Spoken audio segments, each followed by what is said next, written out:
all the way up until kickoff. Fully set up here in a couple of moments, and you're going to hear from Dusty and Anthony Newman, and we'll start diving into this matchup and everything else that's going on around the world of college football. One thing that I think was just music to the ears of Duck fans, and this is in the week where there was random reporting out there that Jed Fish, the head coach at Washington, might be taking a peek at that UCLA job. His family doesn't live with him in Seattle. It's a little bit of a strange setup, and is he already looking to move on and move down to Los Angeles and sunnier pastures? I don't know about greener pastures, but yesterday a story breaking from Chris Lowe at On3, formerly of ESPN, and it's one for Duck fans that every time you see it, you kind of pinch yourself. You know, we went through coaching carousels time and time again over the last handful of years, and now we're in a position where we have a coach who seemingly wants to be here and wants to be here for the long haul. The quotes yesterday that Dan Lanning gave, only 39 years old as a head coach. The thing I love about this place is they keep saying, what's next? How do we elevate? And another cycle where people are going to be looking around and wondering, is Dan Lanning have a wandering eye? He told Chris Lowe, I've been very clear and adamant, quote, that I'm not going anywhere. A lot of coaches use that as an opportunity to say, okay, I'm either going to get a big raise where I'm at, or maybe they really want that other job. I don't want any other jobs. I've got the job that I want. His goal is to bring a national championship to Eugene, and they can take a big step towards that with another top 10 matchup today with Indiana. Love to see that stuff from Dan Lanning. Gets you pumped up, gets your juices flowing, and he wants to be around long term. One of the matchups that I think we're most curious to see today is this Oregon secondary, which, you know, we're all very high on and incredibly talented, a lot of young talent in that secondary. Curious to see how they look against the best passing attack that they faced all year. The passing defense numbers for Oregon have been outstanding early on in the season, but the caveat to that is they have not faced a passing offense that ranks in the top 80 in the country at this point on the year. And so when you look at Brandon Finney and Ife Obadegwu and some of these guys, these young corners, whether they be true freshmen or redshirt freshmen, they're going to be tested today. Brandon Finney, how about this stat on him? In all of college football, he has the lowest completion rate allowed in the entire country. Only 18.2% of passes that are thrown his way getting completed right now. And so he's a guy who has not been tested a ton, only about 15, 16 balls thrown his way all season. Part of that is the teams they've played and they can't really throw the football, and part of that is the fact that he has just been a dominant corner and teams don't want to try and test him. Indiana has two NFL-caliber wide receivers coming to town today, and as we mentioned, Fernando Mendoza, a quarterback who might be a top 5 pick in the NFL draft and might be one of the Heisman frontrunners at this point in the season. And so guys like Brandon Finney going to have a big game today, and this secondary is going to be tested, and I cannot wait to see how they step up to that challenge. One note on Fernando Mendoza. We talked about his quick release and how rapidly he gets rid of the football, and that's a metric of the Indiana offense and the way that they want to run things. His completion percentage on the year, when you look at him, whether he's under pressure or not, is a big difference in the way that he looks. Indiana's Fernando Mendoza has completed 77.8% of his passes while he has a clean pocket. When you're able to get pressure on him, that number drops all the way down to 40%. He is a sub 50% completion percentage guy. Indiana is a team that really dominated their early season opponents. Now, in non-conference, they played nobody. They're not the only one. A lot of teams haven't played anybody early on in the season. They blew out Illinois at home, and that was a top 10 win at the time, and we'll see what Illinois ends up looking like at the end of the season. The game that I think a lot of us have circled earlier a couple of weeks ago before their bye week is that game on the road at Iowa. Their rushing numbers early in the season, they were averaging over 300 yards per game in their first 4 contests, and then they went on the road to Iowa. Now, some of this is sack number related, so it's a little misleading because that is tied into the team total rushing statistics, but Indiana as a team only ran the ball for 104 yards. If you take out sack yardage, it was only about 150 yards on Iowa. Now, we know Iowa is a good defensive team, and that's one of the strengths that they have. It's a tough place to go play, and it's a tough defense to run the ball against, but only 150 or so yards rushing, taking away the sack yardage, tells you that number was cut in half from where Indiana was early on in the season. And so the challenge again for Oregon to slow down that rushing attack and the offense is going to look totally different. Mendoza, who in the game previous completed essentially every pass that he threw. I want to say he was around the neighborhood of 19 of 20 in that blowout win. Only 13 of 23 for 233 yards, 2 touchdowns, and he did have an interception. And so the numbers fell off a little bit. Is that the hangover from a big win? Is that the first road trip of the season? Is that something Iowa found schematically against them? We're not quite sure. We'll find some answers out here at 12:30 as Oregon and Indiana getting closer to kickoff down at Austin State are getting ready to go between Oregon and Indiana. We're going to get fully set up. Make sure everybody's dialed in, ready to go. You're going to hear from Anthony Newman. You're going to hear from Dusty Harrell. Let's take a quick break, reset things, and we'll be ready to go on the other side, live down at Autzen, Oregon and Indiana, kicking off in a little under 4 hours from now. Thanks for being with us. Thanks for dealing with some technical difficulties. We get locked and loaded and ready to go next on 105.1 FM The Fan. We've got dueling 12:30 kicks in Corvallis and Eugene this afternoon. Likely some wet roads out there as well, so plan accordingly. Now a little under 2 hours from the city center down to Autzen Stadium, slowing developing on the south side of Salem. It's 52 and cloudy here in Portland. Look for a high of 59. Showers starting late this morning and continuing into the evening. As for Eugene, it is 50 and cloudy for the 12:30 kick. 57 with clouds. Chance of the wet stuff increasing a bit throughout the game, but it could stay dry. I am Jeff Rust with Ducks Game Day traffic and weather every 10 minutes. Isaac Ropp, Langdon Farms has been my home golf course since the year 2000. One of the many reasons I've always loved it is their team's commitment to the best drainage in the area. Soggy fall and winter golf can be annoying, but at Langdon Farms, you can count on noticing the difference. Less mud, less slop, balls roll out, more fun. You don't have to shove the clubs in a closet for the Northwest winter. Play at Langdon Farms. No better course for year-round golf. LangdonFarms.com. Just off I-5.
An inside look at the Ducks' opponent from the people who cover them. Here's the sweep, the fly sweep, and the double. Oh, the ball's loose.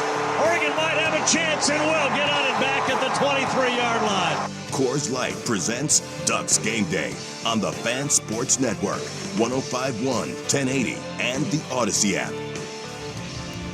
Hey, welcome back in, live down at Autzen Stadium. We got headsets. We're ready to go, baby. We're dialed in. We're connected. Anthony Newman, Dusty Hara hanging out with you. Let's go. Woo, how we doing, boys? I'm doing great. I'm ready for some ball. Hey, better late than never, right? Let's go. I think Anthony was over at Game Day taking his shirt off with Dan Lanning, man. You going tarps off over there this morning? No, not me. You getting fired up early?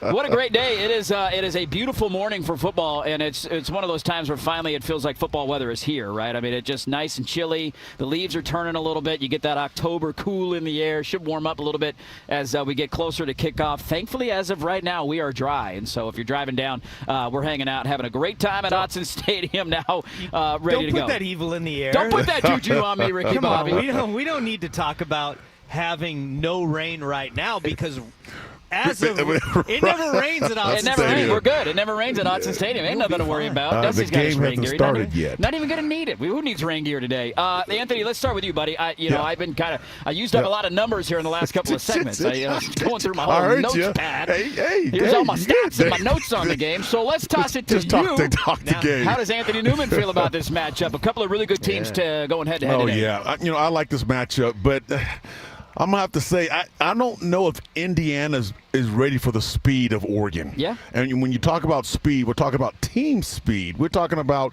guys at the receiver position, the running backs, the offensive line, the tight end. Then on defense, the defensive backs, I think, are unreal, all 6'4 plus. The linebackers and the front seven of Oregon's defense. Yeah. Very fast. So I think it's going to be a wake-up call. I really do. I mean, Indiana, no disrespect. I think they are a good football team. They've been playing good football. You know, everybody's talking about the Illinois win. How good is Illinois? You know, so it's going to be a battle. But I think over 4 quarters, the speed of the game, they won't. They're going to have a hard time trying to adjust to that, you know, and also, you know, coming across the country in Autzen Stadium. Well, I think that's the question, and Dusty, we could talk about this. When we saw Indiana last year, they were an unbelievable story and a great team, and like nobody doubted their overall talent. The question about them, I think you could use this analogy with Oregon about 15 years ago when you would go against a team that was bigger than you in the line of scrimmage. Exactly. It wouldn't usually go well for you. So they played Ohio State, Notre Dame last year in the games. They were manhandled at the line of scrimmage. I think that's the biggest question we all have for today is, does Indiana have the size and strength at the point of attack to hang with a team like Oregon, who is going to have a big size advantage in this matchup today? I've used that analogy for quite some time, that I felt like the fan base of Indiana is exactly where Oregon's was 15 to 20 years ago. No doubt. Sitting there, No doubt. Hey. I've seen that. Yes. They're like, guys, the worst of fan bases always come out on social media. Right, yeah. We know that, and the worst of the worst are out there, but it's like you see a lot of the same stuff from Indiana, albeit at the infancy of social media. So it was like early Twitter, MySpace, whatever it may have been. But it's like, hey, we're better than what you think we are. We know we've been a doormat for years, but we're not anymore. I promise you we're not anymore. And that is exactly what you guys are talking about, because they have guys like Elijah Sherratt, Omar Cooper, Fernando Mendoza, Roman all Hemby, NFL guys. Kalen Black. They're 2 running backs, 2 receivers, their quarterback. They're all really good. Their defense is good. And you sit there and you go, God, people don't give us enough credit. Well, the reason with it is, remember Oregon's first Rose Bowl when they went down with Chip Kelly playing at a speed that nobody had seen before in college football. And Chip Kelly goes, I wish I had guys that were big, strong, and fast like that. I wish that we. Thank you. And that is the difference, right? And that is what Indiana has run into over the last year and a half or so. Yeah. Right? Yeah. But we know this as Oregon fans. It just takes that one game. And That's you look right. for that one pelt on the wall that you can pin up and say, see, we told you. You never want that to be your team. That's right. That is that pelt on their wall. That's right. They are fast. They do have speed. Yeah. But to Anthony's point, Oregon has size and speed. And that's when it leans on you for 60 minutes. That's what Indiana's run into. That's what they ran into at Notre Dame last year. That's what they ran into against Ohio State last year. And you hope that's what they run into come 12:30 at Autzen Stadium today. Yeah, we'll see if the recipe is the same. Let's hear, we're just getting you set, by the way. This is all brought to you by Frost Brew Coors Light, our great friends, the world's most refreshing beer. Got to get our reads in here, catching up for lost time. Let's hear from Curt Cignetti, as we are behind enemy lines right now, the head coach of Indiana. Here's what he had to say earlier this week about the matchup with Oregon. Well, you put together the best plan for your team that you think gives you the best chance to be successful. But I have confidence in our team, right?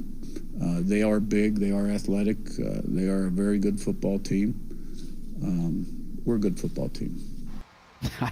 He's an interesting guy. He's a guy who he loves trash talking a little bit. Yeah, he got hired at Indiana. He said, "Google me, I win." We were picked to finish last, and then he backs it up. Right? This was a week where he's kind of he has not gone that route. I think a lot of people learned their lesson after the Gundy comments of like, why don't we just go ahead and stay quiet and let the game kick off? Because he was given a couple of chances. He had comments in the offseason about how hard it is to compete, and he used Oregon in the example. He said you got teams out there spending $20, $30, $40 million on their roster. Yeah. Oregon being one of them, and then he was presented the chance to kind of back up those claims this week, and he decided to not do that. He said, look, I don't know how much they got. They just got resources. They got good players. He says, I don't know what their resources He said what Mike Gundy got into. He said, I'm not going to go ahead and pocket watch you to that point because I don't want to piss off Dan Lanning. That was a lesson for everybody. One of the biggest things that I'm curious about today, and I wanted to ask you about this, Anthony, as a defensive guy, I don't know how much you see of this in the high school game. I imagine it's evolved now as a coordinator, but the RPO game is such a fixture of Indiana's offense, right? And they love when they can run the football on first and second down and then kind of set you up. You start pulling it and hitting those slants behind. How difficult is that, and what is the thought process defensively? Because that's a difficult thing to do where you're teaching your linebackers to key and try and come down and run support, but then all of a sudden, here comes the ball out of the running back's belly and it's going over your head. Well, there's certain ways to defend the RPO, and I heard this from John Gruden back in the day when it first started, and I remember this. He said, come after them. Come after the RPOs. Make them make that decision quicker than they have to. And so Oregon has the guys in the secondary who can cover. Now, when you don't have guys who can cover and you're always playing zone, that's a different story. All of a sudden now you have linebackers trying to make drops and then keying the run for pass. It's a different story with guys who can play, guys who can cover out on the edge, linebackers who are fast enough to redirect and get themselves right.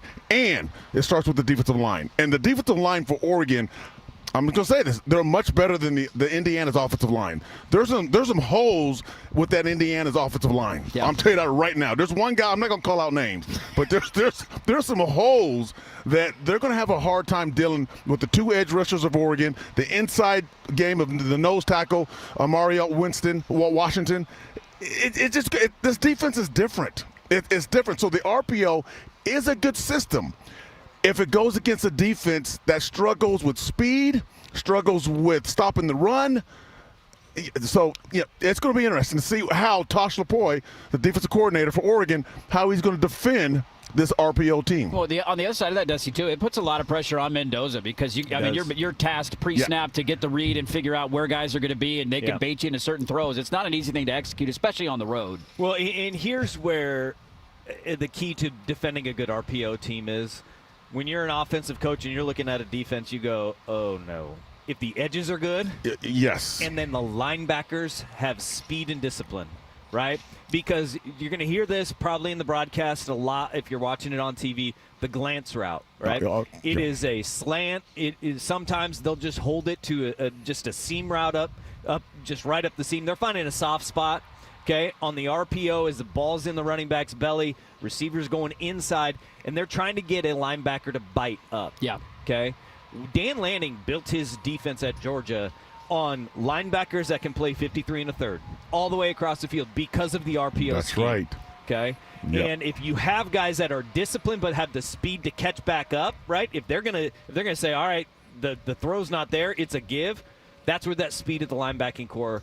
It comes into a great use. But it really starts at the edges. And where's Oregon the strongest? At the edges. It's at the edges. It's Tatum Tuioti. It's Mateo Uiagalelei, Blake Purchase, Aiden Breland. All those guys, they've got to be huge for Oregon today in making life hard for Fernando Mendoza. He's got to make quick reads. And if the edges aren't doing that, then they're not doing their job. For the linebackers, it's you got to stay home and then react. But Devin Jackson, plus speed. Bryce Betcher, plus speed.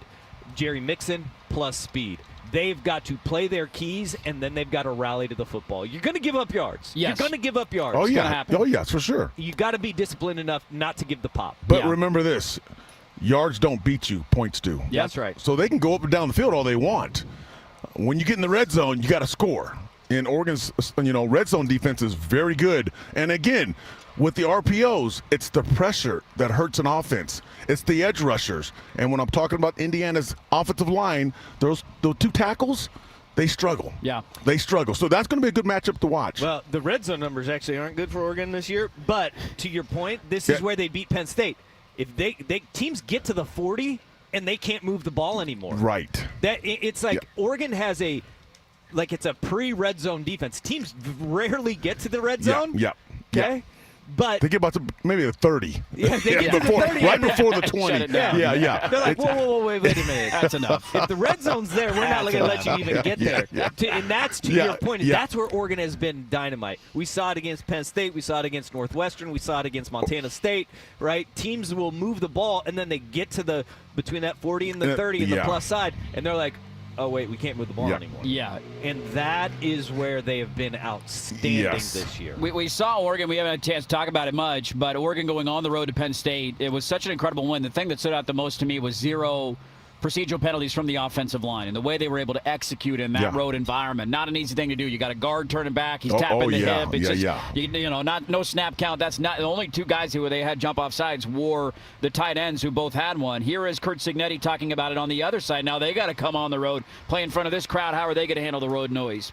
Well, I think any time you do something the second time, it helps that you've been through it one time before. And Iowa was, it was a sellout. It was loud. So to have that kind of preparation going into this game will help. So they went on the road a couple weeks ago. Now both these teams off of a bye, so they've had a chance to kind of sit around. No schedule advantage in that regard. Both teams fresh and ready to go. And we saw them go on the road to Iowa, and their offense didn't quite look the same. So is that just a letdown game? Is that something Iowa did? A lot of questions coming out of that one to see how it plays into today's game. Kickoff is coming up at 12:30 right here on the Fan. Oregon and Indiana, another top 10 showdown. College game day just wrapping up. I'm sure Pat McAfee's shirt is probably off right now making a pick. I need to quote Andy Johnson from earlier in the week, though. Ooh. Oh. They may have gone to Iowa, but there were no kids. We weren't waving at kids at the hospital. No, we're not waving at kids today. It's a little bit different. It's a little more nasty. It's going to be a little bit different a little more nasty. at Autzen Stadium come 12:30. We don't wave at children around here. Yeah. All right? Yeah. Oregon and Indiana. We yell "oh" at children around here. That's right. That's exactly right. Hey, little guy's making his Oregon debut today. Teddy Ballgame's going to be here. Hey, he's coming on down. Go. He's got remember those little Oregon kazoos I used to hand out back in the day. Oh, he loves that thing. He's blowing that thing all over the house. It's annoying as hell. But there today, you go. let it rip, baby. He was born for it. He's ready to go. He was born for it. You got to indoctrinate him early. We'll see his first duck game Can't wait today. to see the outfit. Oh, he's ready. He's got the jersey. He's dialed in, dude. He's going to be running around. Shoes. Oh, he's ready, baby. Let's go, Oregon and Indiana. Let's reset. Continue to break this thing down. That's coming up next. But now it's time for Jeff for us with Ducks Game Day traffic and weather every 10 minutes. We've got dueling 12:30 kicks. Remember, in Corvallis and Eugene, roads are going to be wet. Plan accordingly. Right now, we're about 2 hours from the city center down to Autzen. Slowing developing on the south side of Salem. That's costing you about 10 minutes. We do have a report of a smoky north of Coburg. 52 and cloudy here in Portland. Look for a high of 59 with showers starting late this morning, continuing into the evening. As for Eugene, it is 51 and cloudy for kickoff at 12:30. 57 with some clouds, 15 to 20% chance of the wet stuff throughout the game, but it could stay dry. I'm Jeff Rust with Ducks Game Day traffic and weather every 10 minutes. The matchups, players, and position groups that will impact the game. It's time for The Breakdown. Brought to you by Victor Rico's Mexican Food. When you think of flavor, think of Victor Rico's. Fade right out to the left. Was it caught? It was! Touchdown! Evan Stewart. Coors Light presents Ducks Game Day on the Fan Sports Network, 105.1, 1080, and the Odyssey app. All right, welcome back in. Live down at Autzen Stadium. For those who are coming down, stop by, say hello. We're right out in front of PK Park, the main drag, and right across from the Boy Scout tailgate lots. It is full down here, boys. We talked kind of early in the year. Sometimes you get that sluggish start. The opponent isn't great. People show up. The crowd is always great. But whenever you got a top 10 game like this, you can just feel a different juice in the air. Yeah. And I will give them credit so far. I mean, we've been here a couple hours now. Obviously, a lot of red down here. A lot of Indiana fans making that trip out. This is one, I think Oregon fans who went to Happy Valley got to experience it. Like, there's just bucket list places you get to go. And I'm sure, Indiana did come to town back in 2004. I don't know who remembers that game. It's one you don't really want to remember. I remember being at that game thinking, are we losing to Indiana right now? And that's, that was a different Indiana team. Did you see the stat line on that game? It is insane looking back at the box score. Because they turned it over 7 times. My co-host on the program podcast, Cole Linehan, was on that 2004 Oregon team. And he goes, I do not remember that game. I go, you don't? You don't remember that game? Well, that's why you don't. He sent me the stats of it. It's the last time they lost a home opener. Oregon outgained Indiana 495 yards to 197 in the game. It's 7 turnovers. 7 turnovers. They had a kickoff return for a touchdown, if I remember correctly. That was one of their scores. The passing yardage was 334 to 97. The rushing was 178 to 127. But it was the 4 fumbles and 3 interceptions. Yeah, that'll do it to you. Wait, who was the quarterback then? 04 would have been Clemens, Kellen Clemens. Okay, that's right. Yeah. That was a not great moment in Oregon history. It was funny. We talked to the Indiana play-by-play guy yesterday on the show. We asked him if he remembered that game. He's been calling games for 50 years. He was like, we remember that game. But I think they only won 1 game that year. That was like their only win. They fired their coach that season, Jerry DiNardo, who now works for the Big Ten Network. He got turfed. So it was like they didn't even allow that one to distract them. They knew that they got dog-walked. It just was turnover luck went their way, and that was not a great moment in Oregon history. And hopefully it's a little bit different here today. As we start to get into this breakdown, guys, we kind of highlighted the defense. I think the thing that I'm most excited to see, and Anthony, we can start with you on this, of just, I love this Oregon secondary. They sealed the game. Dylan Thieneman, we talked about him last week, or 2 weeks ago, I should say. Is this his kind of breakout spot? There he is, a sealing interception in double overtime. Brandon Finney is allowing the lowest completion percentage in the country when targeted. Now, it hasn't been targeted that much because guys just aren't throwing at him. He's a baby. And he's a kid. He's a true freshman, man. He looks the part, right? Iffy on the other side's playing great. They're getting great help from guys around them, especially in the back end. But now you're going to face a passing attack that's the best one you've seen all year, and I don't even know if it's close. You got a guy who's going to be a top 10 pick at quarterback, and you got two, day one, day two NFL wide receivers on the outside. Yeah. I can't wait to see how this young secondary handles what I would argue is their first real challenge from a passing attack so far this year. Well, it's going to be a test for them. I mean, they're young, they're inexperienced, and when you haven't seen everything, you may see some new things that you're not used to, and let's see how you deal with that in game situations. But the defense is all about the team. It's all about the whole defense. It's all about the guys up front, the linebackers, the secondary. Everyone is playing well together. There's no one standing out. They got some guys, like I said, we got the edge rushers. You have Thieneman is a stud at safety, and I was watching Oregon's defense playing a little different defense called the X defense. It's almost like you have three safeties. Yeah. And he's playing like that robber, and Thieneman is perfect for that job because he's sitting there reading the quarterback. He's a ball hawk, and then when he got that pick in the Penn State game, I mean, he read it the whole way, and he saw it. You understand that these guys are watching film. They know, this is a tendency. Here's an indicator. Okay, the ball's going to the tight end. Boom. You got to jump it. You got to take chances, and he did that. This Oregon team, not only are they smart, but they're so athletic and long. Mm-hmm. And I think that's what the difference between, when you're talking about Oregon's defense and these other defense in the country, these guys are 6'3", the safeties, 6'3", 6'4", 6'5". The corners, 6'3", 6'4". You're not used to that. You're used to corners being 5'10", 5'11". At 6'4", the length, the stride, it's a different story. The window that's open there as a quarterback, no, it's not open because the guy's 6'5", who's covering your receiver who's 6'1". That's the difference. And then the pass rush.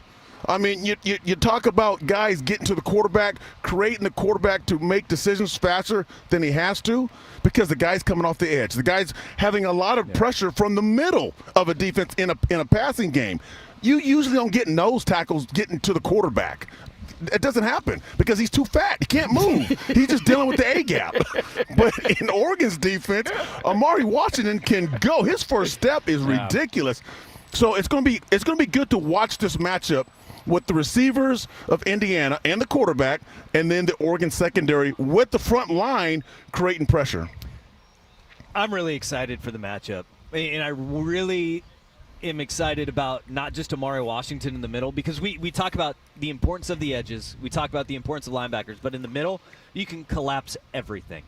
And it's Bear Alexander with the game he had at Penn State. Yes, he did, yeah. Tion Gray played outstanding at Penn State. Amari Washington. And this is where you go, all right, the advantage is with Oregon because it's not just your front line. They come at you in waves.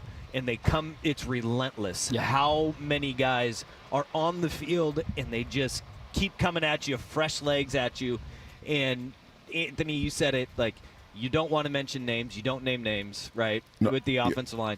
There are some holes. Some big holes. If you just go and you look at the highlights of Indiana, a lot of the plays are going to the left. Right side of the offensive line is not a strength. And the ones that are to the right, they are like pulling a guard or a tackle or both of them over to the right for help.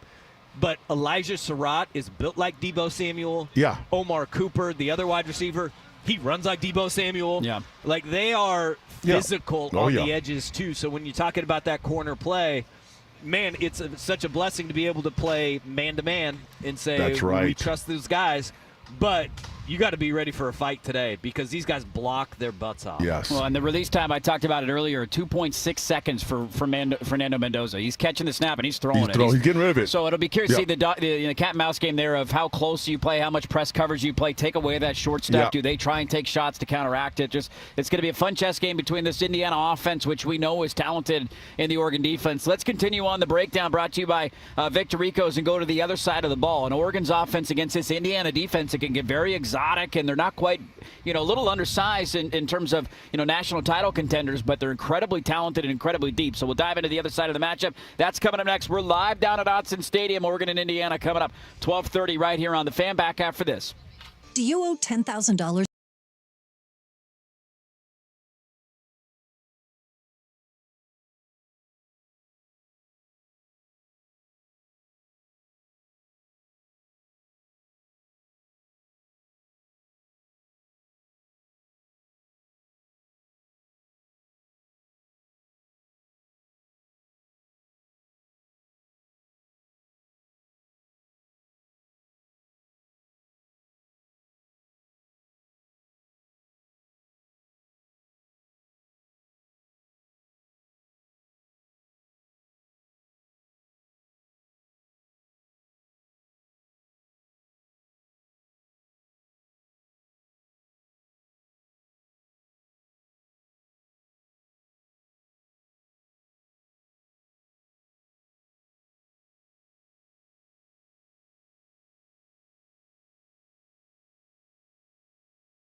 Victor Ricos. Justice Low reaches back, grabs that ball, rolls in. Touchdown, Oregon. Coors Light presents Ducks Game Day on the Fan Sports Network, 105.1, 1080, and the Odyssey app. All right, welcome back in. Live down at Autzen Stadium, getting closer to kickoff. Oregon, Indiana, 12:30. Another top 10 showdown here in Eugene. College Game Day just wrapped up. We got games around the country that are just about to kick off, and so we'll give you some score updates here in a few moments. And right around the corner is our keys to the game. What are we looking at for Oregon to get a win? When you look at this Indiana defense, I think it's probably the most untalked about group on their team, especially their front seven. A lot of attention has gone to Mendoza and him potentially being a Heisman candidate and a top 10 pick in the NFL draft. This defense can cause a lot of problems. And Dusty, we'll start with you on this one of just the way that they slant and stunt up front, where maybe they don't have the size to go toe-to-toe with a Bear Alexander or an Amari Washington, but they're incredibly quick and they're incredibly creative on ways that they can get after you. That can cause a lot of TFLs, but I think the other side of that coin is if you're able to counter up, some counter runs or some cutbacks, that it could lead to some explosive run plays for Oregon here today. Yeah, and that's going to be the key is, to see where Oregon's running backs that we're starting to see that rotation has narrowed down a little bit as the season has gone on. Can De'Aaron Hill get all the carries today? Is that possible? There is a world where it happens, right? He has been outstanding. Yes, he has. So has Jordan Davison, but two freshmen. Are you kidding me? True freshmen, yeah. Which is incredible to think about. Those guys were playing high school football just a year ago. You know, already four of their best players on the field at the Penn State game were true freshmen, which is just testament to the staff and Malchow and the work they're doing. It really is. Now, the size discrepancy, like Oregon's offensive line, I think averages like 320, and somebody pointed this out, that Oregon's offensive line averages 320. And the defensive line for Indiana averages like 275. Yeah. And that is not uncommon that you have an offensive line that much bigger than the defensive line. And I think Indiana's defensive coordinator pointed out on Twitter, he's like, I had no idea that we were so undersized and outmatched. No. We're so helpless today.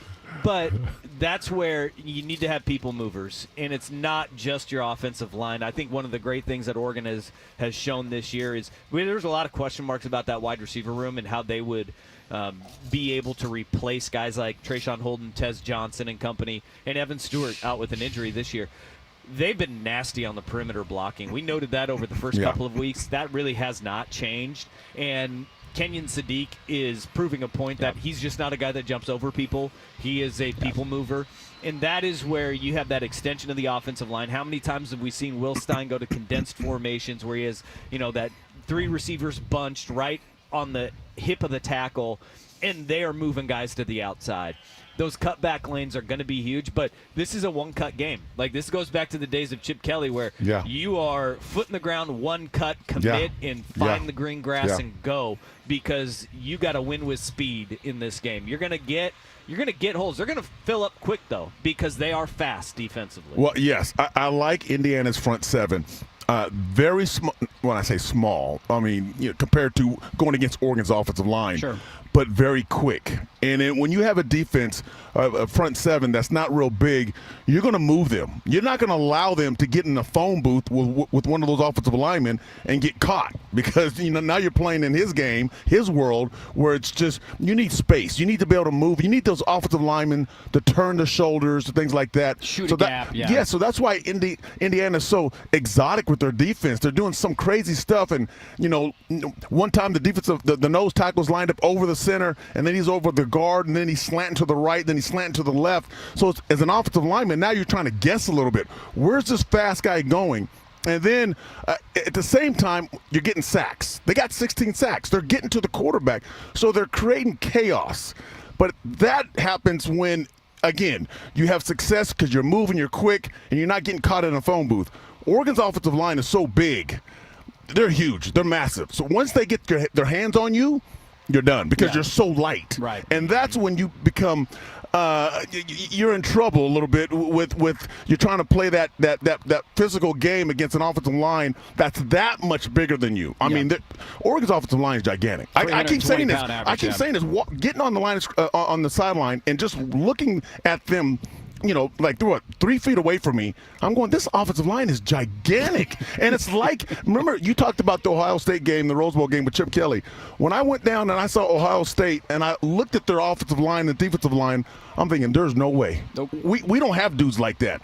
Now Oregon has dudes like that, which is totally different. That's the biggest thing that Dan Lanning wanted to do. How do we implement that SEC culture and that size? And he's done a great job of it, and it's going to be put to the test today as Indiana comes down. I thought Suk brought up a great point this week on all these simulated pressures and fancy things that Indiana can do, and the response might just be turn around and hand it off and see if you can stop it. And we're just, it's like a boxer kind of dancing and doing some fancy footwork, and then you just hit him in the nose, and they say, oh, okay, and now we got to stop doing all that fancy stuff. And I'll tell you what, when you start doing that, what happens at the back end of the defense? Creep them up, They start creeping up. You beat them down and then take shots over the top. Yep, we'll see what that's strategy. Right there is going to be a key for Oregon. I mean, explosives could be huge for the Ducks. In a game like this where it may be like Novocaine with the offense early, and you're not going to see a lot of plays. Like, it's going to be like boom, boom, boom. And then the Dents is going to put that little scraper right on your gums and you go, with a deep shot to the Corian. The speed of the offensive receivers for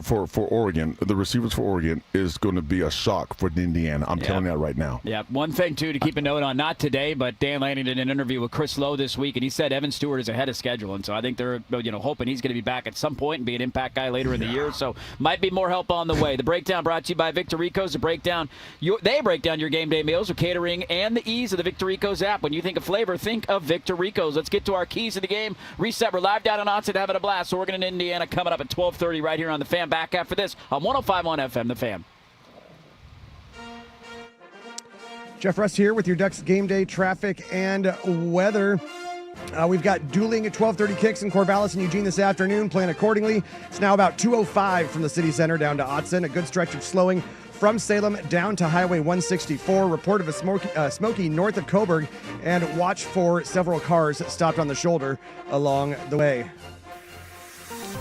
52 and cloudy in Portland. Look for a high of 59. Showers starting late this morning and continuing into the evening. As for Eugene, it's 51 with some showers in the area. For the 12:30 kick, 57 and cloudy, 15 to 20% chance of the wet stuff throughout the game, but it also could stay dry. I'm Jeff Rust with Ducks Game Day traffic and weather every 10 minutes. Your home for the Oregon Ducks in Portland.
tell you how that one looked. Oregon's opponent next weekend, they're going all the way out to New Jersey to play a football game. Let's get to the keys of the game, gentlemen. Brought to you by Wilsonville Toyota.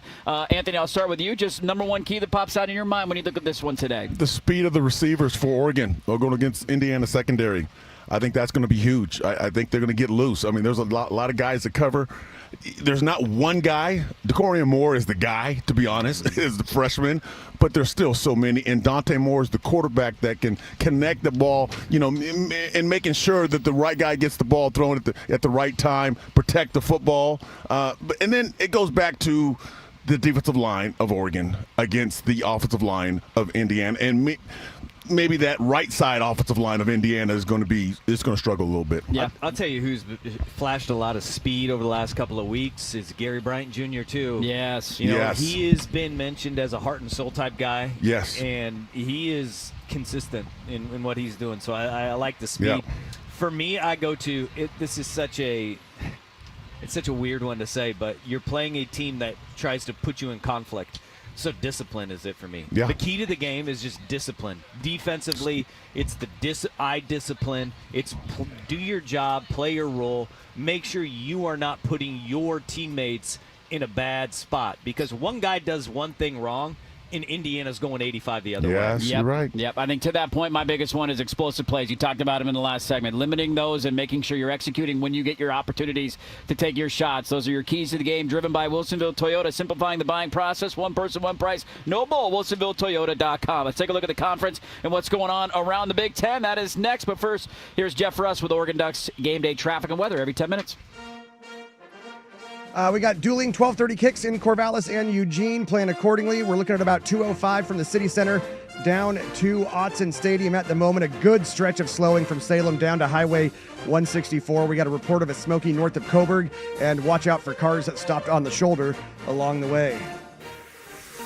52 and cloudy here in Portland. Look for a high of 59 with showers starting late this morning and continuing into the evening. As for Eugene, 51 with some showers in the area. But for the 12:30 kick, 57 and cloudy. 15 to 20% chance of the wet stuff throughout the game. But of course, that means it could stay dry. I'm Jeff Russ with Ducks Game Day traffic and weather every 10 minutes. Big matchups, big plays. It's time to take a look at the scoreboard around the Big Ten and the rest of college football. Coors Light presents Ducks Game Day on the Fan Sports Network, 105.1, 1080, and the Odyssey app.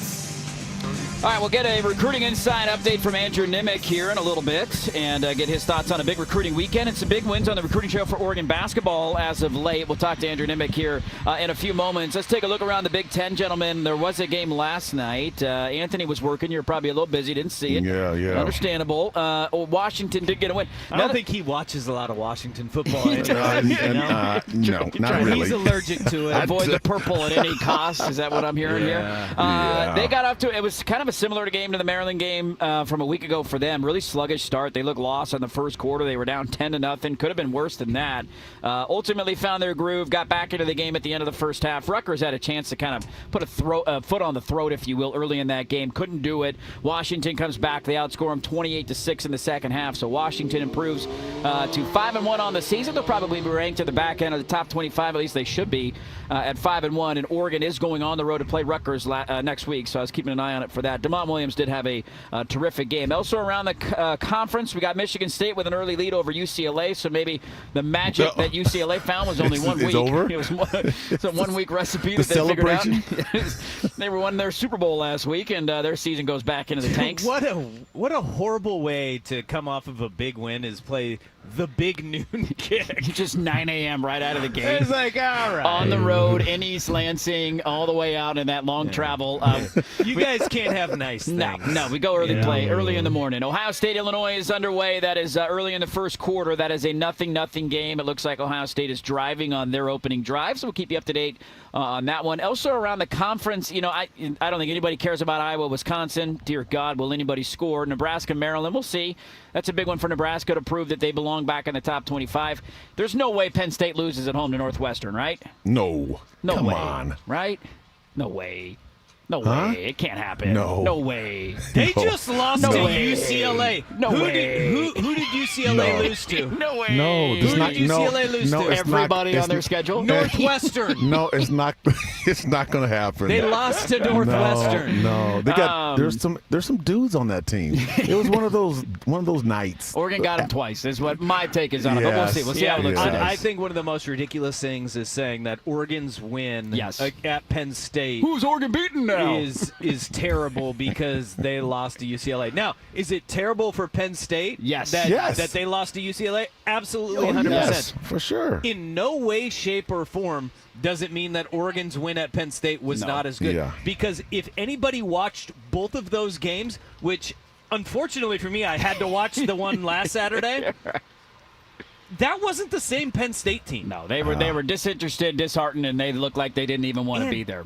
And UCLA came out and played like a team that was like, we're 0-4, what are we going to be, 0-5 if we lose? Who cares? They marched the ball down the field and scored, and that was the first indicator that Penn State was sleepwalking through that game. Yep. Then they get an onside kick, and you're like, yeah, they really are sleepwalking through this game. The offense didn't take the field until it was 10-0. Yep. And they only had 3 possessions in the entire first half. They scored on one of them, which I'm sitting there going, I didn't know that was possible. Yes. First of all, not to score all 3 possessions against UCLA, but we go back to the sleepwalking through the game. Yeah. And they looked beat up.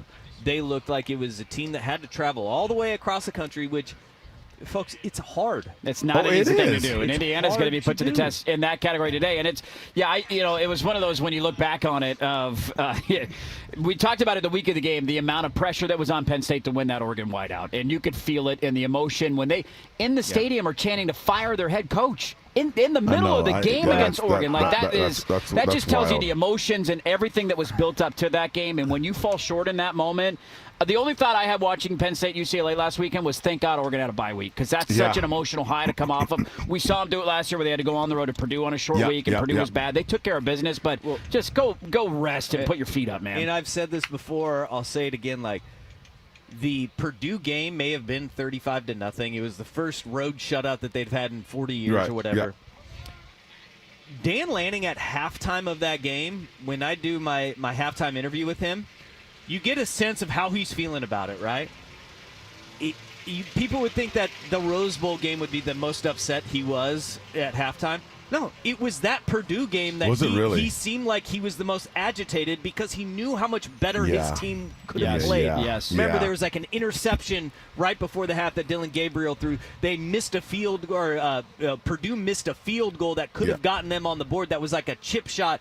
He was flustered because the emotional win, having to go on the road on a short week. Not easy to do. It was not up to their standard in the first half of that Purdue game, and that would have.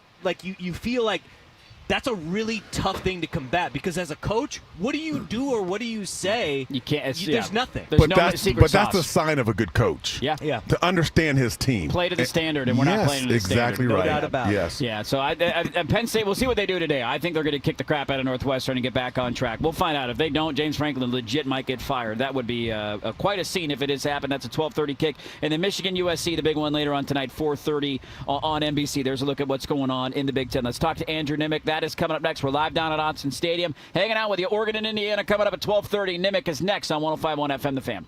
At Wilsonville Toyota,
Jeff Rust here with Ducks Game Day traffic and weather. We've got dueling 12:30 kicks in Corvallis and Eugene. We're looking at about 2:05 from the city center down to Autzen. A good stretch of slowing from Salem down to Highway 164. No Smokies to speak of at this time, but however, watch out for cars stopped on the shoulder.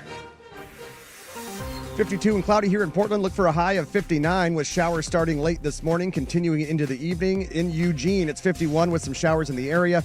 As for the 12:30 kick, 57 and cloudy, 15 to 20% chance of the wet stuff throughout the game. But, of course, that also means it could stay dry. I'm Jeff Rust with Ducks Game Day traffic and weather every 10 minutes. You work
DeCorian Moore, they really don't have that big-bodied target that you can throw into the red zone.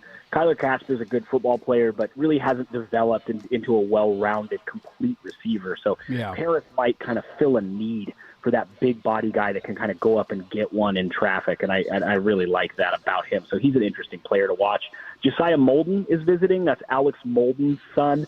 Elijah Molden ended up at Washington and then went on to the NFL. Josiah is bigger and better at that age. That's incredible because Elijah gave up one completion his entire junior year. Josiah was a Sporting News and Max Preps preseason All-American as a junior. He doesn't have the highest ceiling in the world in the sense that I don't think he'll ever be a first-round pick. But at the same time, I think he might have the highest floor of any prospect I ever scouted. I don't care where he goes. He's going to end up being a one- or two-time all-conference caliber player who plays on Sundays. Wow, yeah, you can't lose both Molden kids to Washington, so that's goal number one. Can't let that happen. Now, I'm curious to ask you, I saw that Anthony Tank Jones was on the road visiting Auburn. Any worry about a flip there? And then vice versa, is Oregon trying to make some inroads with some guys that are committed elsewhere right now? Yeah, Oregon's working on a few different things. Dante Wright is visiting this weekend, and he's actually a 2027 guy, but he's from Long Beach Poly. He's committed to Georgia. It will surprise you none that he's over 6 foot. He's a DB. This is Oregon's thing. Like, they just go after these incredible 6 foot. Like, who's the best, freakiest 6'2" to 6'5" athlete that's under 200 pounds? Okay, great. Starting corner. That's the recipe. So, yes, Dante Wright. I am a little bit worried about Anthony Tank Jones. Anytime a kid starts being interested in kind of the Texas A&Ms, the Auburns, the Miamis of the world, you have to watch because that tends to be a kid who's pretty interested in NIL. He's 6'4", he's 240 pounds, he's hyper productive. He's a guy that I think that ceiling that Kayvon was so physically ready. Then he had 9.5 sacks as a true freshman. I don't think that's what Anthony Tank Jones gives you, but I do think he can come in and be a guy who's a rotational edge rush specialist who gets 4 to 6 sacks in his freshman year but really pops and is a really valuable kind of third guy, at least to start, and then obviously blossoms into what he could be. And that's a valuable piece, an edge rushing specialist who can really disrupt things in the backfield. I am watching that. I think that's kind of 50-50. I think he's checking out his options. He's been to Miami a couple times now. He's visited Texas A&M. Now he's visiting Auburn. So certainly something to watch there. Okay, we'll keep an eye on that. We'll see if Oregon has a productive week. Wins always help, and they got a chance for a top 10 showdown win here today. Andrew Nimick, hear him every Thursday right here on The Fan. Give him a follow on Twitter at Andrew Nimick, and check out the West Coast Bias podcast. He does a great job covering all of the West Coast football scene, college and NFL with Souk. Nimick, thanks for the time. As always, enjoy the game, and we'll chat again next weekend. Thanks. Bye. There you go. Andrew Nimick, our recruiting insider. If only there was anybody on this show that knew anything about the Molden family and where they're going to go. I just got to keep an eye on that one. No relationships here on this show. That Molden is. Don't let him loose, Anthony. Don't let him loose. He's a good football player. I talk to his dad every day. Yeah. Keep him this side of the Oregon border. Okay. We got to build a fence around West Lynn right now. That's what we got to do with that kid. What's wrong? Look at that, Dusty. What? I can't. Come on, Anthony. No, he's. Yeah, we got some things for him. We trust you. We trust you. Just trust me. We only just have look at somebody just that look can at tell us, like, how did he play last night? Just look at me. There's anybody that coached him last night. That dude is unreal. Yeah. I've coached a lot of kids. I've had a couple play in the league. Brady Breeze, Dan Levitt, Dallin Levitt, Sam Levitt's brother. Josiah is better than his brother. He's better than his dad. I'm just telling you that right now. Whoa. Wow. No, I'm telling you that right now. He does both ways, too, which is he goes both ways, yeah. And this year he started to play a little bit more offense, which now I think his stock is rising because you can see a guy who can he's just athletic. Yeah. But when Alex says he's, my son is better than me, I think he's being humble. When you say that Josiah is better than his dad, I'm going. I saw Alex play in college, and then I played with Alex in the league. And I also coach Elijah a little bit, messing with him and then going against him in high school with our coaching my team, Central Catholic. Josiah is smarter than both of them. He has a high football IQ. I mean, it's unreal. And then he's so athletic, and he's a daredevil. He takes chances. He likes to. And he's physical. As a corner, he's physical. Now, you think about it. He's about 6'1". The corners here at Oregon are about 6'3", 6'4". So you think, well, that's not the type that we're going to take. No. They want Josiah. They said, Josiah, if you was in Florida, we would come get you. Yes. It's not about you being an Family Oregon kid. connections or an no, Oregon no, kid. no. You can play you can play the game. Yeah. Yeah. So that's the difference. And They do it's not- easy for me, as a D coordinator, when I'm game playing, I'm saying, who's the best receiver? Okay, Josiah, you go take him, and then we can deal with everybody else. Don't worry about the other 10. I know one will take care of one, and the other 10 will figure it out. And just so people know, like, Oregon's secondary room is not like the county fair where it has like you have to be this tall. It's like me going on a roller coaster. It doesn't let me in. I didn't read the height requirement. No roller coaster for you, does man. not. There's no height requirement. It is if you can play, you can play. I love it. Good stuff. As a recruiting insight from Andrew Nimick, let's reset things. We're just getting started, baby. We got another hour to go. Oregon and Indiana coming up a couple hours from now right here on The Fan. We are back after this live down in Autzen Stadium, and now it's time for Ducks Game Day traffic and weather every 10 minutes. Here's Jeff Rust. Both the Ducks and Beavers have 12:30 home kicks. Plan your trip accordingly. We're looking at a little over 2:05 now from Slabtown to Autzen Stadium. Quite the slog developing from Salem down to Highway 164. We got some more slowing as you approach Millersburg and Albany. Looks like a smoky north of Coburg, and watch for cars that stopped on the shoulder as well. 53 and cloudy here in Portland. Look for a high of 59. Showers starting late this morning and continuing into the evening. In Eugene, it's 52 with some showers in the area for the 12:30 kick. 57 with clouds. 15 to 20% chance of the wet stuff throughout the game. But of course, that does mean it could stay dry. I'm Jeff Rust with Ducks Game Day traffic and weather every 10 minutes. Time for the second half. Live from Autzen Stadium, Coors Light presents Ducks Game Day. Coors Light, choose chill, celebrate responsibly. Today, we talk with our pads. Under center. Now Grace comes back on a fullback. Give it to Davidson. He'll go up the middle easily and score. Touchdown, Oregon. Touchdown, Jordan Davidson. We're getting you ready for today's game between the Oregon Ducks and the Indiana Hoosiers. Oregon Ducks football on The Fan is brought to you by Coors Light, Decana Dealerships, Philbrook Law, Zoom Care, Bellagio's Pizza, Langdon Farms Golf Club, Wilsonville Toyota, Mountaintop Metal Roofing, Victor Rico's Mexican Food, Legends Casino Hotel, Mods PDX, and Laurelhurst Market Steakhouse and Butcher Shop. Touchdown, Oregon. Now here's your hosts, Andy Johnson, Dusty Hara, and Oregon Hall of Famer, Anthony Newman, on the Fan Sports Network, 105.1, 1080, and the Odyssey app.